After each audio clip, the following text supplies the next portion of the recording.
Hello, welcome to Sophie & Co. I'm Sophie Shevardnadze. Serbia cherishes its political neutrality, trying to stay away from global confrontations. But how will that play out with Serbia's aspirations for EU membership? Well, I'm in Belgrade today to talk about all of this with Serbia's foreign minister, Ivica Dačić. Serbia is firmly on course to join the European Union, just 2 decades after being a pariah state bombed by the West. Yet the legacy of war during the 90s is putting a roadblock in Belgrade's path. And the unresolved question of Kosovo could stall its accession. What is Serbia prepared to do to secure EU membership? What happens if it's forced to choose between old alliances and new ones? And at what point during negotiations will Belgrade finally draw the line? Foreign Minister Dačić, it's really great to have you on our program one more time. It's been a couple of years already, lots to talk about. So President Vučić wants to join the European Union, but he also says that there's no way he will allow Serbia and Russia relations to go sour. Now, you know, EU and Russia relations right now are not at its best, and we don't know when they will get better. So seeing how all the other EU members fall in line regarding sanctions against Russia, why do you think that you will be able to defy Brussels when the time comes? We live at a time of anti-Russia hysteria in the world. So when I was in the White House and talked to the National Security Advisor McMaster, he literally said that the American influence is good and the Russian influence is harmful. In case of Serbia, it did not prove to be true in the past, seeing how over the past few decades, many principles of the international law have been violated in the example of Serbia. First of all, the borders of Serbia have been changed by recognition of the unilaterally declared independence of Kosovo. Serbia belongs to Europe geographically, politically and historically, and it's only logical that our interests in becoming the member of the European Union is based on, I would say, our personal experience. Now, I held different positions in government, as Prime Minister and as the Minister of Foreign Affairs, and I have never heard anyone from the Russian side speaking negatively of our wish to join the European Union. The only thing that Russia expects is that it will not result in an anti-Russian position, which Serbia is not at all interested in doing. But one of the conditions is to harmonize our foreign policy with that of the European Union, and that is where Russia comes in. Joining the sanctions against the Russian Federation, you know, there are some countries which pose this question at every meeting. You probably know which countries I'm referring to. They always criticize Serbia for not joining the sanctions against the Russian Federation. But we're surely not going to join the sanctions, and in that sense we shall continue to develop good relations with the Russian Federation. Yeah, Foreign Minister Lavrov has awarded you with an Order of Friendship, which is a very high award from the Russian government. In this piece that you co-authored with Lavrov, you have denounced the either with us or against us approach to the Serbian foreign policy. But the way people see it is that if you're not part of any camp, then you're not anyone's friend, really. It is not our position that we're not on anyone's side. We would like to be members of the European Union, but on the other hand, we have good bilateral relations with the Russian Federation. And we have no intention to impede those relations just to become a European Union member. On the other hand, all those who love Serbia have to take care of our national interests as well. Pursuing anti-Russian policies would be to our detriment. So we're not sitting on 2 chairs, we have our own chair. Because that's exactly what a representative of the State Department, Hoyt Brian Yee, said. You can't be sitting on 2 chairs, you gotta choose. Do you feel like America could pressure you at some point? Well, he resigned, so I don't really have a response to his claims.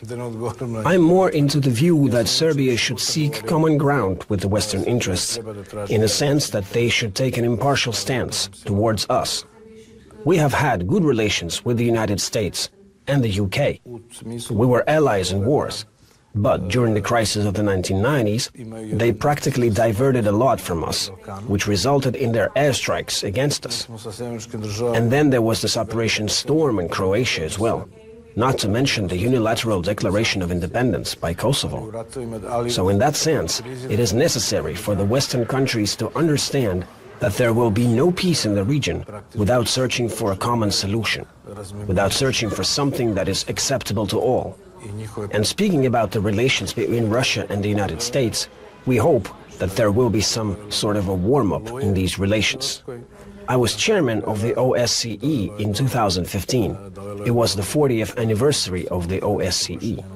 I read a statement then, written in 1975 by then-President of Yugoslavia. And the statement that was read in Helsinki, with a little adjustment for the times, that's exactly the statement that I could have made today. He was calling for détente, alleviation of tension between the blocs. Even Henry Kissinger recently said that he hoped there would be some warm-up in the relations between the United States and the Russian Federation, because the next phase, if we go on like this, would be war. And no one should be stupid enough to enter a war that would lead to total destruction. Before, Minister, you know, the best way to have a détente right now between America and Russia is to find common ground for something. And I know that Lavrov has said that Russia and the United States could become part of Kosovo-Serbia negotiations. Do you think an international mediation could help here? We have never heard from the United States that they would like to take part in those negotiations. That's what the Albanians from Kosovo are saying. They are actually seeking the involvement of the United States in addition to the European Union's involvement. On the other hand, we have to keep in mind that those proposals are put forward, we have to acknowledge them, and in that case, we would like to invite the Russian Federation to join as well. In the talks that President Vučić had with President Putin and with Foreign Minister Lavrov and myself, Russia has expressed readiness to join the process. But actually, we don't feel it is necessary to expand this story right now. I know that President Vučić supports dialogue with Kosovo, but in Davos he said that there's no way Serbia is going to recognize Kosovo independence unless it gets something in return. What kind of concessions are you looking here for? It's been 10 years after the unilateral declaration of independence of Kosovo, and it is still an experiment. Regardless of the fact that Kosovo has been recognized by some states, Kosovo hasn't completed its independence run. It has not become a UN member and member of other organizations.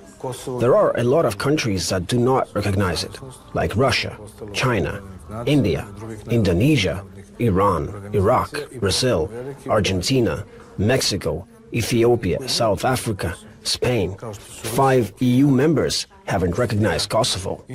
Also, over the past few months, we've managed to have some of the countries revoke their recognition. It means that the process is still alive. It's not over yet. No one can have a secession without an agreement with the country from which they wish to secede. In that sense, we're for dialogue. Some European countries say that Serbia has to, so that Serbia must recognize Kosovo's independence. But that's not a compromise. Serbia will never recognize the unilaterally declared independence of Kosovo. When the countries which advise us to do so, when they do that themselves, there are some other standards. Because from the tone of President Vučić, people gathered that maybe there's a chance that there could be a compromise. For instance, I know that the Serbs that have been living in the north of Kosovo, they've enjoyed de facto independence. They've always been supported by Belgrade. Now Belgrade wants them to integrate with the Kosovars. What if, I don't know, for instance, as an option, Serbia annexes the northern part of Kosovo, populated with the Serbs, and maybe recognizes Kosovo independence? Could that be a working compromise? We have our own proposals on how the compromise could look like. But the Albanians in Pristina don't consider it necessary to even enter a compromise. They don't want to discuss. They just want to discuss that Belgrade should recognize their independence. And that is unacceptable for us. We can have discussions on all other issues. We have an internal dialogue on how to arrange the relations. But Albanians obviously think it's enough to have recognition from some Western countries, and that would make it a fait accompli. They're wrong here. They have a false list of countries that have recognized them, They speak of 116 countries that recognize them, and I'm sure it's in the interests of all to actually find a compromise. But if they don't want a compromise, we shall continue our struggle. What is the Serbian compromise look like? I mean, first step for Albanians to engage with you in a dialogue, to be ready for a compromise, and then what? What is your proposal of a compromise? What would it be? It's not in the media that it should be discussed. I mean, with due respect to all, I wouldn't like to engage in this publicly. We could discuss these several times, but I mean, I gave my own proposals and we didn't come to a point that they would actually listen to our proposal. Maybe they'll hear you through the media if you say right now what your plan is. It would be easier if I had to negotiate with you. But, you know, they won't listen to us at all. They just say we're independent and you have to recognize us, and that's all. Foreign Minister, we're going to take a short break right now. When we're back, we'll continue talking to Serbia's Foreign Minister Ivica Dačić, where we're talking about Serbian-Russian relations, and we'll talk more about Serbia's prospect of joining the European Union. Stay with us. And we're back with Serbia's Foreign Minister Ivica Dačić. Foreign Minister, you keep bringing up the fact that some countries have recognized Kosovo, others haven't. I mean, lately Barbados said, yes, Kosovo is independent, then Suriname has revoked. I mean, do these things really matter? I mean, we are looking at it from the outside. We can't figure out, does this really change anything in a Kosovo-Serbian issue? Countries recognizing, revoking? There is a huge difference between explanations given by the countries that recognize Kosovo and those that are actually revoking their recognition. Some say that they have general legal principles, but essentially it's not correct. From the point of view of the international law, it's absolutely unacceptable. The Albanians in Kosovo are not a nation. They are an Albanian national minority, because the Albanian people have their own state. That's Albania. Is there any other nation that has two states? And they say that they need one president now? How do you feel about that? How do you feel about that?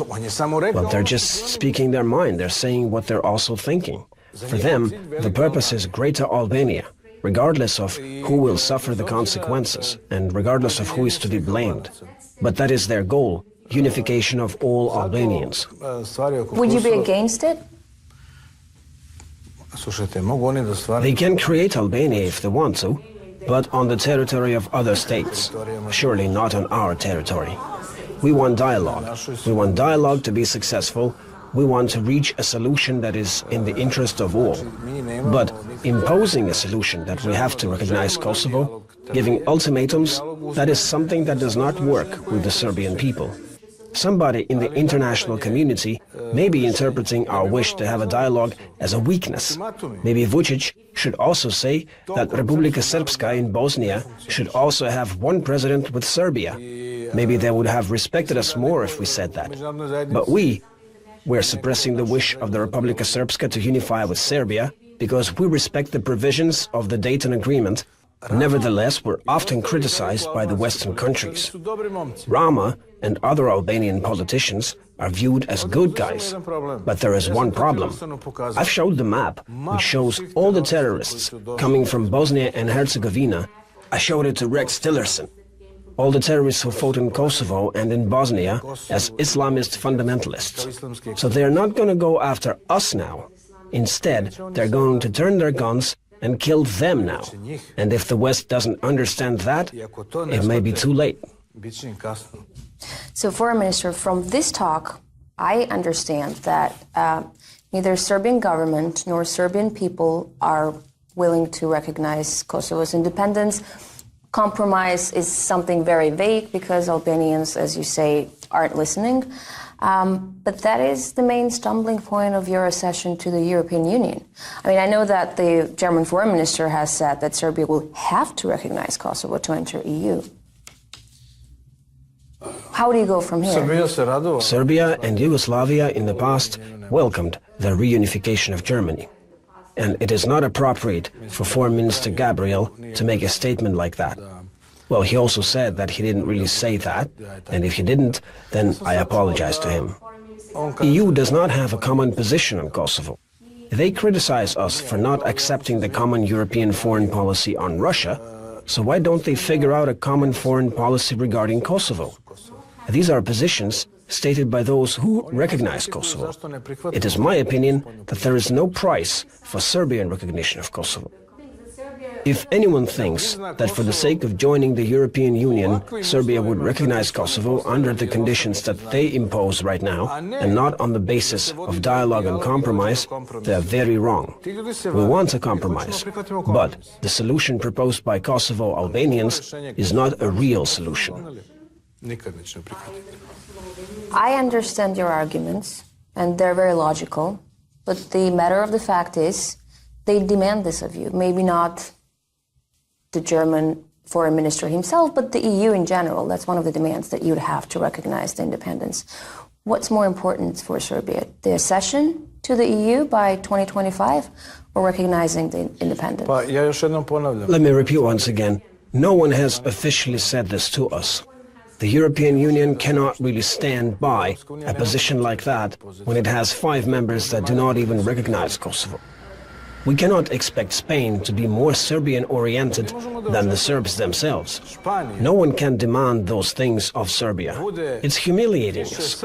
Serbia seeks good relations when it joins the European Union, but what they're telling us, they should be telling Pristina as well. They should tell them that there is no European perspective, no path to Europe, unless you reach an agreement with Belgrade.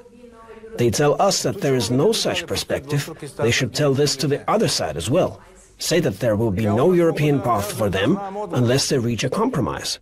And so we'll see if there are really double standards in their behavior. Well, I know the answer. I can tell you this immediately, right now. Yes, there are double standards, but we're not going to fall for that. This is my opinion. Maybe there will be some other government in Serbia that will accept it, but I think this is not going to happen in our generation. But look what's happening from the other side. EU wants to see Kosovo as part of the Union. Kosovo wants to join the European Union. How would Serbia feel about that if Kosovo got an EU membership? Kosovo cannot become a member of the European Union. Let me point out that you should be reading carefully what the documents of the European Union say. They do have an agreement of association with Kosovo. But that's, if you could say so, it's a mini agreement. They agreed with the Kosovo not as a state, but as a territory, with a special way of marking it exactly for the reason that there are 5 members that have not recognized Kosovo yet. This agreement hasn't been ratified by all countries, but was recognized by the European Parliament. We should be very clear on that. If there is no agreement in the Union, if we don't reach a compromise, it is very difficult for Kosovo to become part of the European Union. And they should be told so. Someone should be telling them that. In this sense, some feel that this case was finished in 2008. No, well, it has not been finished. If that was the case, why would they be pressuring us now? Why is it that important for them what we have to say? Obviously, this affair is not over yet. Okay, let's pretend that the Kosovo issue is not a Kosovo issue for Serbia to become part of the EU. Let's just talk about the EU criteria that have been put forward in order for Serbia to join the Union. I know that Vučić said they're so harsh that it's almost like climbing the Everest. Could it be European plan to actually make it so hard for Serbia to enter the EU that you won't enter? Well, when he has said that bit about the Himalayas, he was referring to Kosovo. And the fact is that the European Union, regardless of a lack of a unified position, well, probably most of its members would like Serbia to recognize Kosovo. Well, we are for a compromise, and the Albanians do not want to discuss it at all. That is why it's difficult. It's difficult because only one side is exposed to pressure. In that sense, Vučić said that there were great obstacles before us, but that has been known to happen to someone who climbs the Himalayas and Mount Everest. But I'm talking more about the criteria for the West Balkan countries to join the EU, more like financial economic criteria that also have been put forward and dubbed very tough.